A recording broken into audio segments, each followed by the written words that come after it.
Welcome to the Shit Creek Survivor Show, where we openly discuss our personal stories of getting stuck up shit creek without a paddle, the good, the bad, and the embarrassing. Two, most importantly, celebrate and share how we got out of shit creek and got our lives moving in the right direction again. For those not familiar with the term stuck up shit creek without a paddle, it refers to situations, places, circumstances, and times where we ended up in a place in life that we never thought, believed, or imagined we could possibly be. And when we got there, we did not believe we would get out. But somehow we did, and we got moving in the right direction. And this is where we share those stories so that others can benefit from them, okay? The show is created to combat the belief that we live in this everything is perfect social media fake world where people act like everything has, is, and always will be perfect. It's not. I'm joined by my friend and former police patrol partner, Dennis Kaufman. How you doing today, Dennis? Doing well, brother. Doing well. How you doing?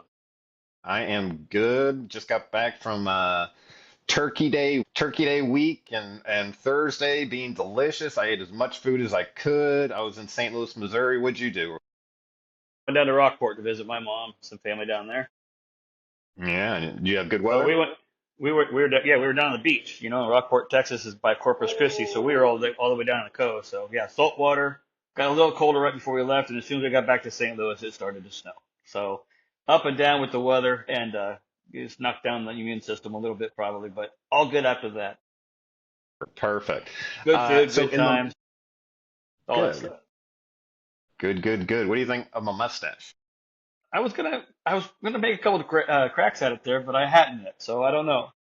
It's because it's so powerful. Your It is wording. power. I mean, you got a Tom Selleck thing going on right there. I hope I can live up to that. In the last episode, we discussed the year following me being shot and waking up from 5 week coma that followed being shot in the face 1 year earlier. What am I trying to say? So I got shot, and then 1 year later, I ended up on that exact same anniversary in a 5 week coma. We discussed my struggles with PTSD, me getting sober, working with my therapist to get sober after I relapsed slash picking the creature back up. I was starting to lose weight. I was working on my fitness and opening myself and turning to God, kind of with the attitude, if I turn towards you, God, please be there. I'm taking a leap of faith. I need help. I can't make it on my own.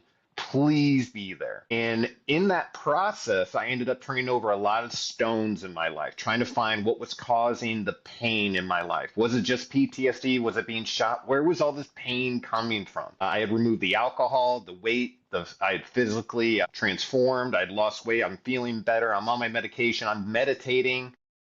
But I still don't feel good. My mental health was just not right. And what's the problem with mental health is when you are going through a mental health crisis, you don't really understand what is going on or that it's even happening. And the reason being is you're literally stuck inside the broken machine. Hmm. It's you're so used to your whole life being able to trust yourself and your emotional regulations being on point. You learn this from the point you're born, and all of a sudden it feels like you're getting danger signs everywhere you go, and the machine's telling you there's danger ahead, but there's really not, and you're feeling fear that's actually not present, but it's the reality of what's going on. That's the struggle, and the problem is, to an outsider's, you can't see it. This Right. person is, yeah, this person is struggling while they're going through a mental crisis. And you think you could fix it just by looking at them and being like, well, just, lose some weight like I did, or Yeah. get on the meds and you'll be fine. Thinking about it. Yeah, stop thinking about it. You know what I mean? Like, find a hobby. And you're like, okay. And you literally do all those things, even though you know that person doesn't know what they're talking about because you've heard 10 people tell you 10 other things. But you do it anyways out of desperation. And I kept like looking for the key. Where's the key? Where's the stone? Where's the stone that's covering the key to release me from all this pain? And last time we talked, I talked about the things I worked on first, and I just mentioned them. But it turned out those were all physical things, and I had been avoiding spiritual things. So I've been asking myself why. Why would I wait to ask God for help? Why wouldn't I do that straight out of the gates? And Are you not desperate at, enough? it's that. And I'm pretty stubborn by Yeah. nature. But the truth And we're is, tough men. We don't ask for help. yeah, I guess so. But I really thought I could like pull it out. I really thought I could like do it, and that with a lot of like time, it would just kind of go away. And if I just continued to try to do the right things, it would get better. But it just like I was still in pain. But I had this, Well, you ended coming out of the last podcast. You kind of ended the coming out of the coma, yeah, and then feeling like you all the pain had released. And then when you came back into this realm, into this world, and that's when all the pain kind of came back to the doubts, the suffering. And so you could almost say that you were away from this earth for a second and away from all the pain, and you're only experiencing the good parts. And then you came back and you felt it all again. And that's probably more confusing too. yeah. And wouldn't it seem more attractive to go back to that place than stay Absolutely. I here? mean, doesn't it feel like that? Yeah. Yeah. Yeah. Did you think So about that for a while? that's a struggle. I mean, that will still come up in my mind sometimes when things are bad, but I don't believe anymore that that's me wanting to quit. I believe it's me being overwhelmed in the moment. So I just got to get through the moment. We haven't talked about this yet, but suicide rates for first responders and military personnel are high. They say it's 22 a day, it may be more, maybe a little less, whatever it is combined. And these are individuals who were not quitters at all. These were people who had put themselves through physical, emotional, and spiritual pain just through basic training, just through stepping out there and wanting to serve their country, right? These are tough people. These are our frontline people, A plus people. And the fact that these individuals, after serving, are coming back and believing that they don't have any worth is absolutely tragic. Yeah, And I think it comes down to seeing the instant gratification. When you see somebody that you've helped on the side of the road from an accident, a kid crying trying to find their mom, even worse, going to domestics and even worse from that. When you bring some level of comfort to somebody going through a very traumatic experience, you get a sense of purpose and you get a sense of actually helping somebody and you get to see it right then and there. Even if you don't see yeah, it right then and there, you know the next day you're going to get a chance to help somebody again, the next day you're going to get to help somebody again. And now that's kind of been removed. We're not doing that anymore. well said. But now we're finding reasons to still kind of get that help to help people. And we're doing something like this. We probably do it when you're talking to somebody at the gas station or somebody you know a little bit better than just a stranger. You'll start talking about it in a way to help them. And you'll see some of that instant gratification right away too. And you'll see that you're being helpful to somebody. I think the one difference with this is we're not releasing until we're done with them all. And then we'll get to see some of the feedback. But it feels good to say these things as well because we know these are things we haven't said enough in our life, that we do make mistakes, some big ones. We do need help sometimes, a lot of it, and it's all okay. And there Yeah. is a better solution out of here than just being miserable, depressed, and think that the world's against you. You can go out of your comfort zone. You can embrace love, a loving spirit, a loving attitude, and you can pass it on to people just by smiling at them at the grocery store. Yeah. Well said. It all matters. Sometimes you can lose A little focus ramble on there, that. sorry. No, yeah, it totally matters. And it's just shocking that when people feel that, they have no more purpose, that they would I'll probably edit this second out, but it's just shocking when a person believes that they no longer have any worth here on this earth. And it's also they're in so much pain that they would rather not be here than continue with the pain. And what I was Yeah. trying to say with that last one is like these people were never quitters. These weren't like, the people that you would assume would quit in life. They're like top tier individuals who went out, served their country, put themselves in harm's way, physically they thought, but mentally it really messed with them.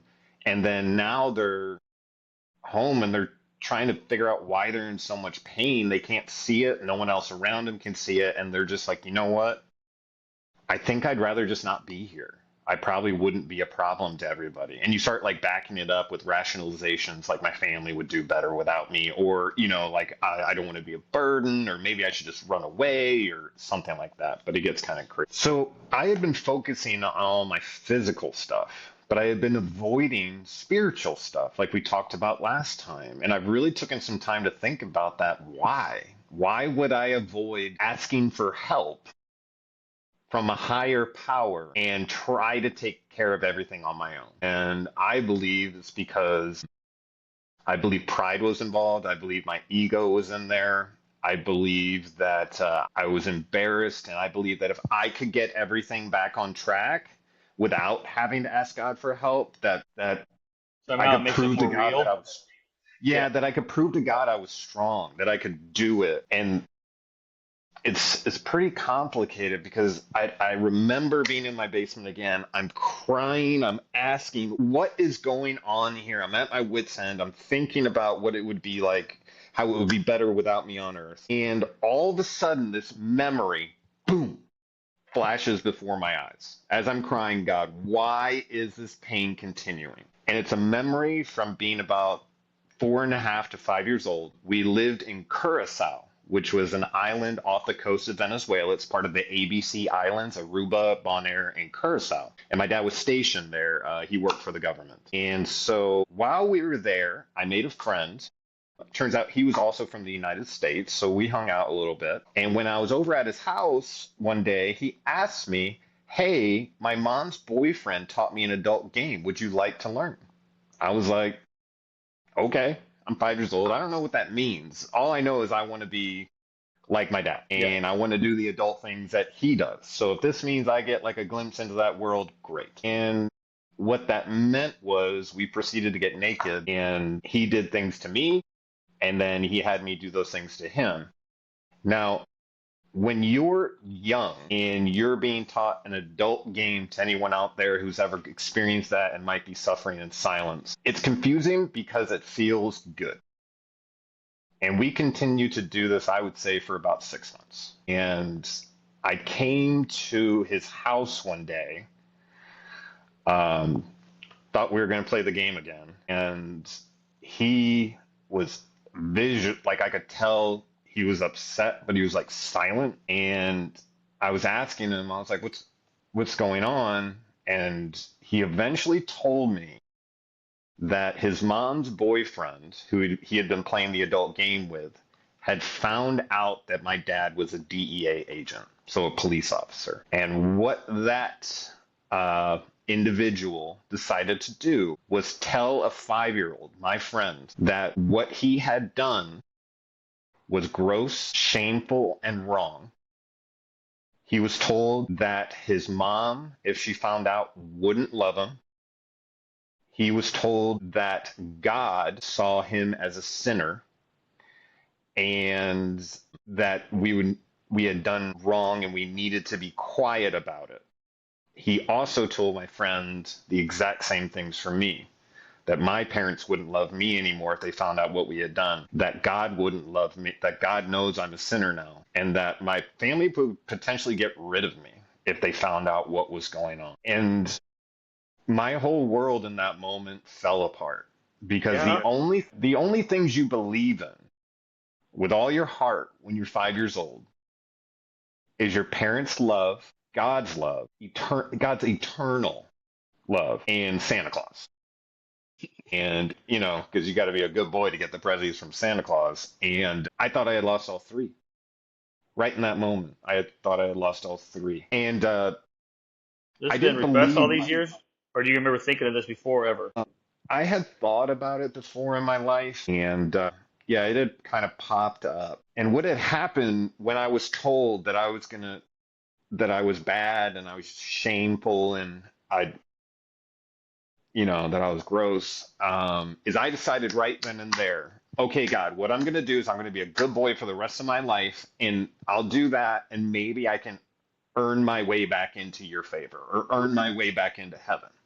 Okay, I see what you mean. Um, and so I tried to do that, and And my just so you know, my family's love, like my parents' love, is all encompassing everything. They never shied away from me or ever. Well, I guess I never knew anything.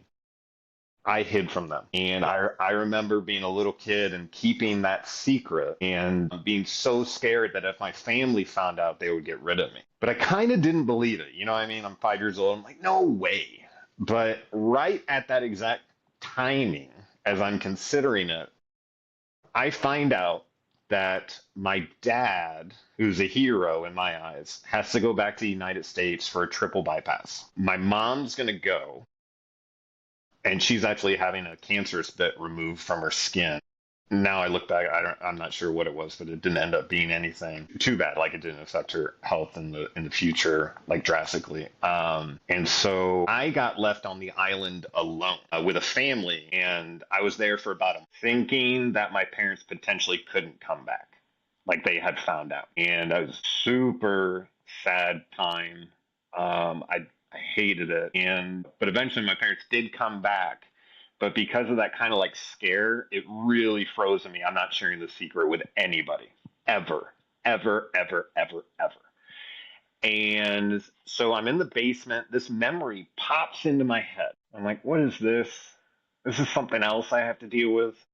What is going on here? And I'm like depressed about it. And but it turns out I had a therapy appointment the next day. So I go to my therapist. I'm sitting there. I'm not saying anything. She's asking how you're doing. I'm like, I'm okay. She's like, what's up with you? And I'm like, nothing. She's like, no, what's up with you? And and this was another moment like I had experienced before when I had to admit to her that I was drinking again. It was like I knew once the words came out of my mouth because I had never said anything about this for 30 years. I knew as soon as the words came out of my mouth, potentially she could see me different. Um, that I can't take back that information if I give it to her. But another gift of desperation and God's help, I said, so this happened to me when I was a little kid. And I explained the story like I explained it to you guys. And my therapist looked at me and she goes, that's it. And I go, what do you mean that's it? She goes, that's it. That's why your trauma is we're having such a hard time working on your trauma is because you've got this going on then there too. I'm like, no, I don't. Like, I don't think about this a lot. This isn't going on a lot. Like, I got shot.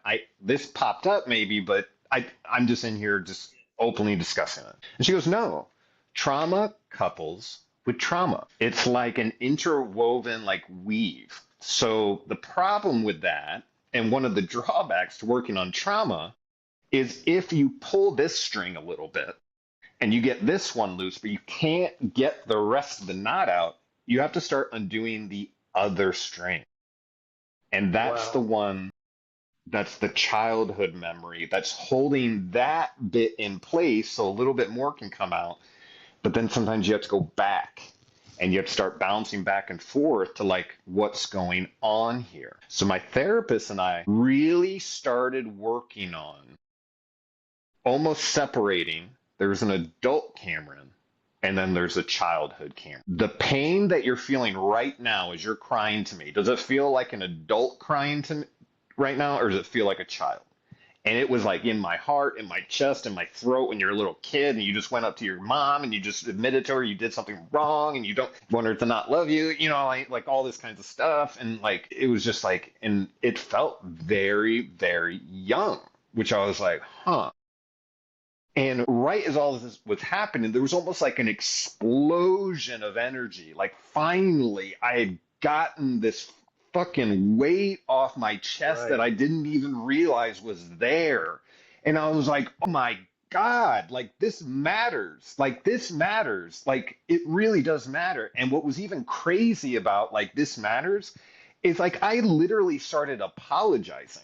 I was like, I'm so sorry for what I did. And my therapist is like, Cameron, you were 5 years old.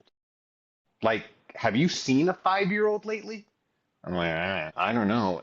And when you start to look back at 5 year olds, they're babies. They are babies. They don't understand what guilt and shame even is. They don't have the capacity to handle it, Yeah. right? and it's just so you deal with it in a 5 year old mindset. But the problem with that trauma is it gets saved with a 5 year old mentality because Okay. that's where, and you might every now and then in your life pull it out, look at it, and with your adult mind rationalize it. Be like, that happened then. I am here now. I'm living my life. That can stay there. That's the adult mindset. It's very mature. This happened. You're a 5 year old. Us being police officers, like we know a 5 year old's not in trouble for anything.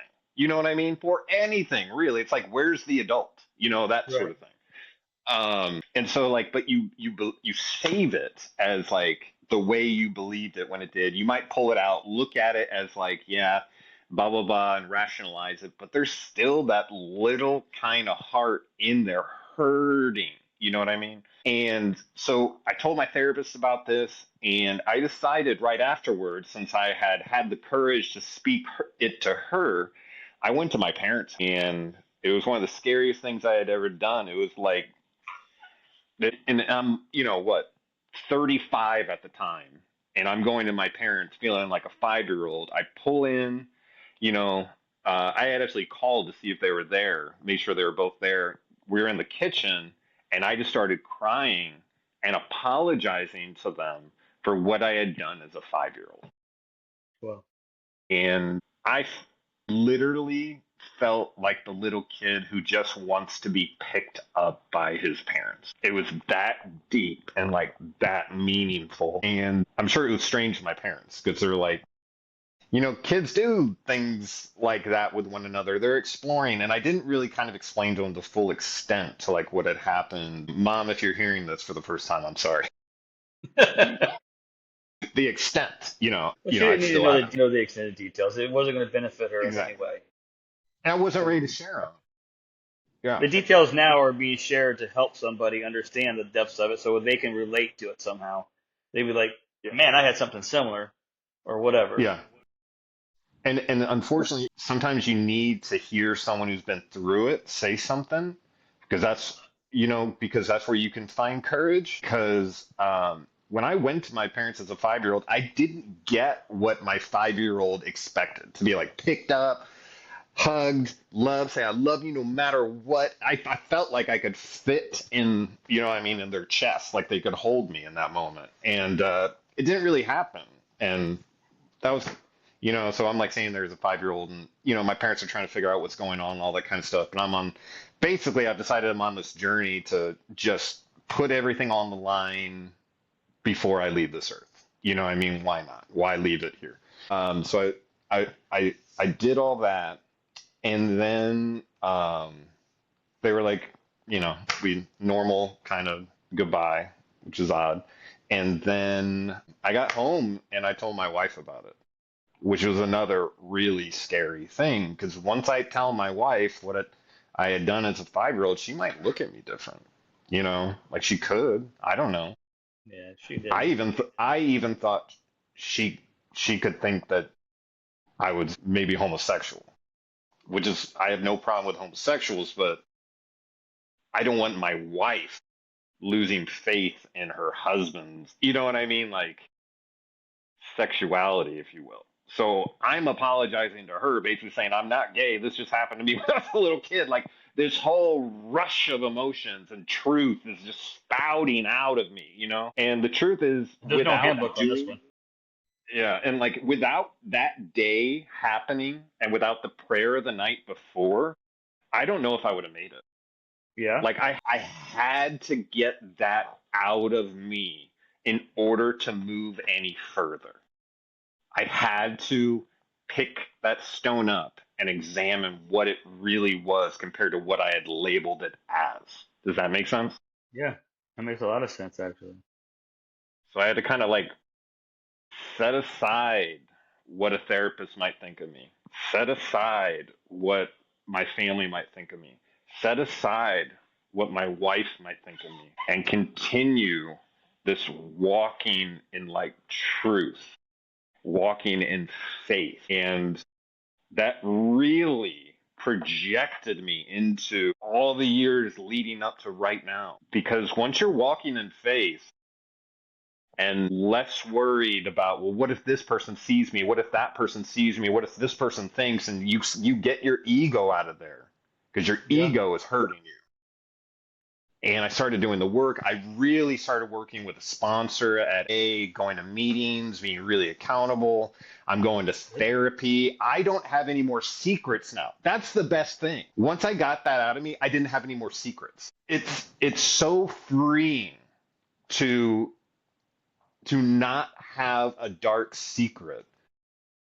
And especially since it really wasn't a dark secret. Yeah. It was something where a predator attacked a child.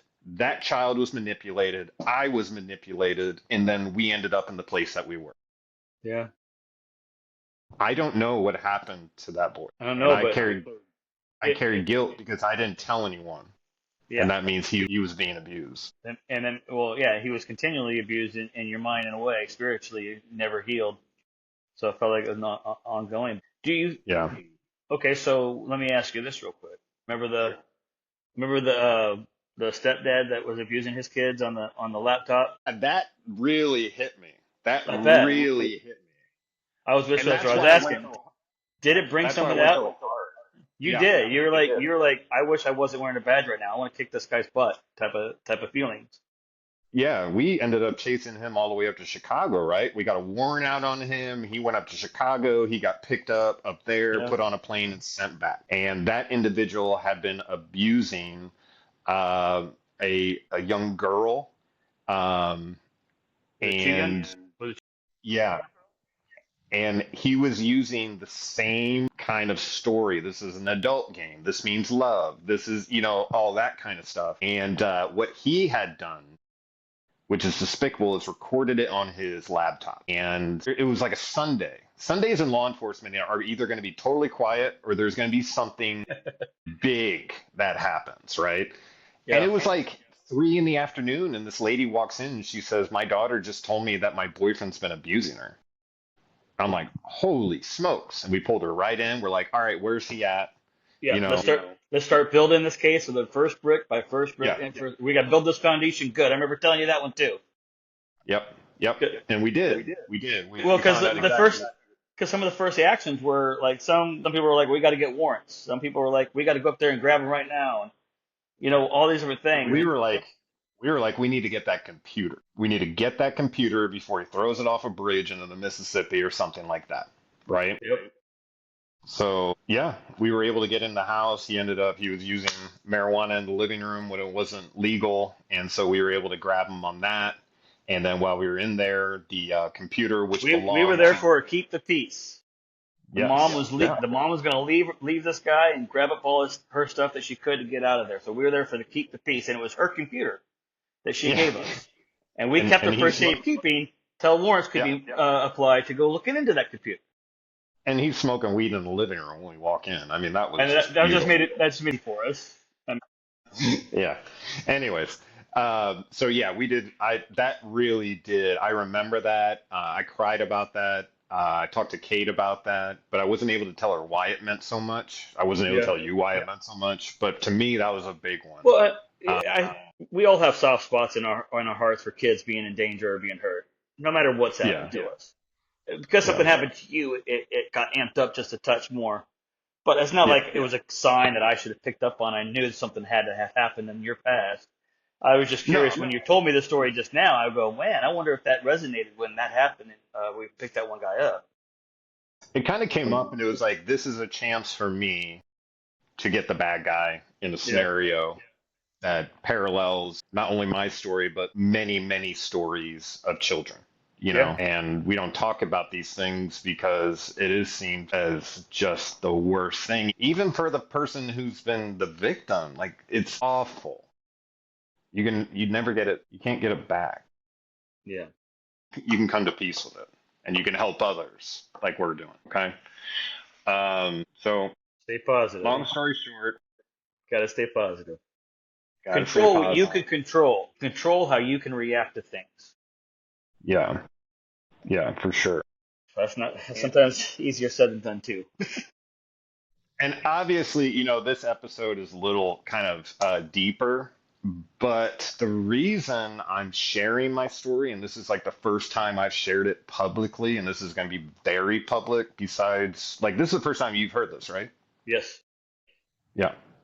So that's how personal it is. No one knows about this except for my little sister doesn't even know about this. I'm going to have to tell her before this comes out. Yeah, and all the Wait, complications that wait and see came if from she that. actually watches it. You go like, did you watch that? The third episode? She's like, yeah. You go, what'd you think? She goes, oh, it was great. You be like, you didn't watch it.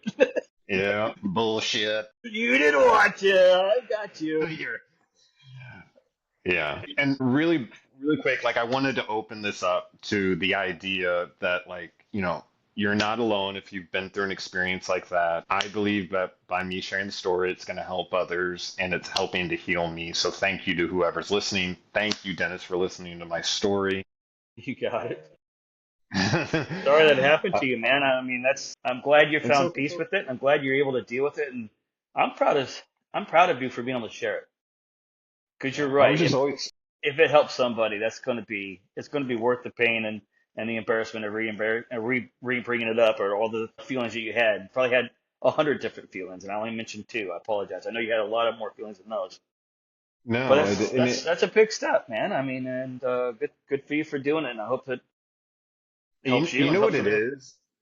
is you worry that people, if they find out that something like that happened, whether you were guilty, innocent, absolutely innocent most of the time, if you're a child, you're 100% innocent, okay? Yeah. Like 100% innocent.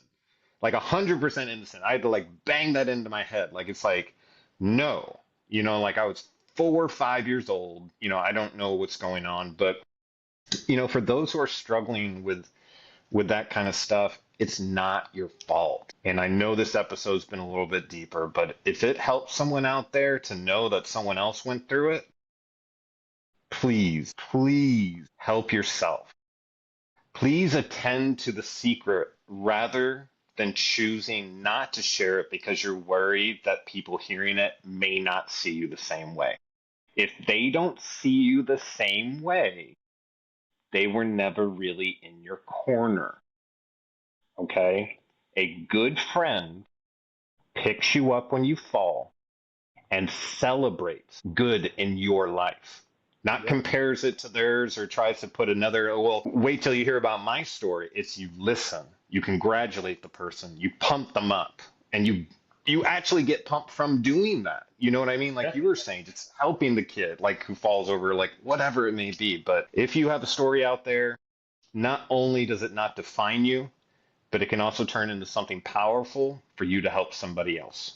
Okay? To all of you out there who can relate to the story that was shared today or any of the previous episodes, please send us your stories on how you got stuck in Shit Creek, how you got out of Shit Creek, more importantly, and how what tools you used can help other individuals who are suffering right now. Now, for anyone struggling with questions regarding past trauma or PTSD, I've created www.ptsdsupport.org so others can learn from my and others' experiences.